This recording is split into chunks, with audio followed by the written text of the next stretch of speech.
Welcome to Stories with Steve, a podcast on the Central Buna Podcast Network.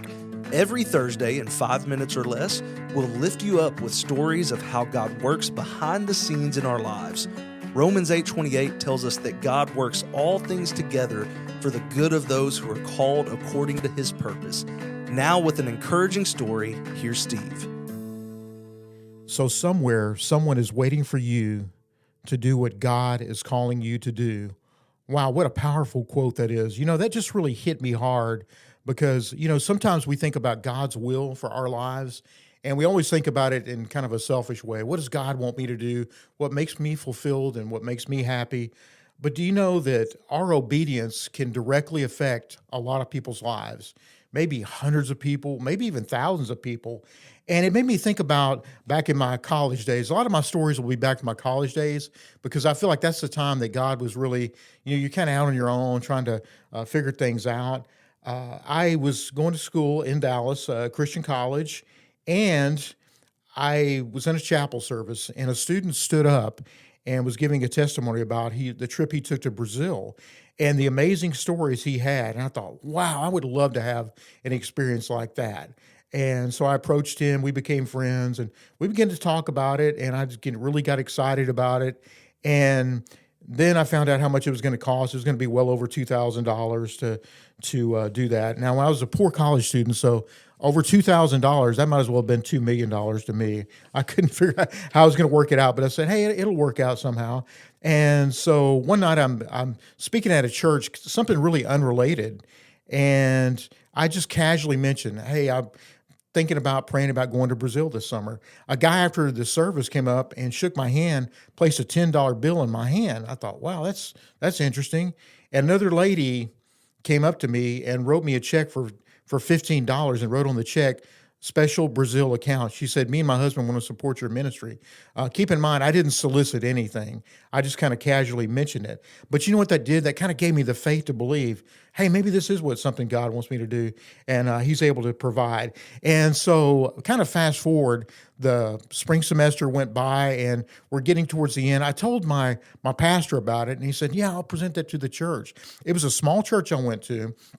And so they took up an offering, and I think it was something like over $1,200. For that church, that was very sacrificial giving, very much cheerful giving. People gave that, and I was very much appreciative. Of course, that left me a significant amount short, and I thought, well, how's this going to work out? Then the semester ended. I had to go move out of the dorm, go back to my mother. My mother was living in a little town, Diboll, Texas. And so I had to go from Dallas to Diboll, okay? and so I got about a month. This is, coming up on June, and the trip was supposed to be in July. And so I was a little nervous, but I said, well, okay, it's going to work out somehow. So I went back to Dallas with my friend. We went around knocking on doors, trying to solicit, and it just seemed like doors were just shutting. Nothing was working out. And I said, how's this going to work out? And it was very discouraging. And so I wound up taking a Greyhound bus from Dallas to Diboll, big D to little d. And I felt discouraged, dejected, depressed, you name it, every D you can think of. I just felt like I'd really let down, or maybe my faith just wasn't, maybe I just didn't believe enough. Maybe I'd heard from God wrong. I wasn't sure what was going on. And I was about ready to give up. And it was kind of one of those situations where I was going to tell my church and give the money back that I raised. And all of a sudden I remembered I went to a church, visited a church there in Diboll. They casually mentioned about a missionary trip they were taking to Brazil, ironically, that same summer. And I said, that's interesting. I'll just give the pastor a call and see if just a possibility, it could work out. And so he got me in touch with this gentleman.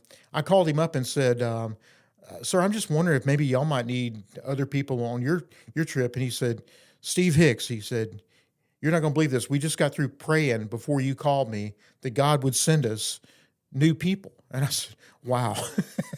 Well, you would think that would be enough, but, like doubting Thomas, I guess I'm doubting Steve. I didn't really believe. But I asked him, I said, well, how much money are we talking about? I'm very practical. And he said, $1,265. I believe that was the amount. Anyway, it was the exact amount that I had, okay? Only God could orchestrate that. So my pastor, we got in touch and we said, hey, I believe this is the direction that I'm headed now. And so, long story short, that's how God worked everything out. And I learned a little bit through the whole process that sometimes God, when He calls us to do something, He doesn't always give us all the details. And He tests us not for His benefit. He knows what's going to happen.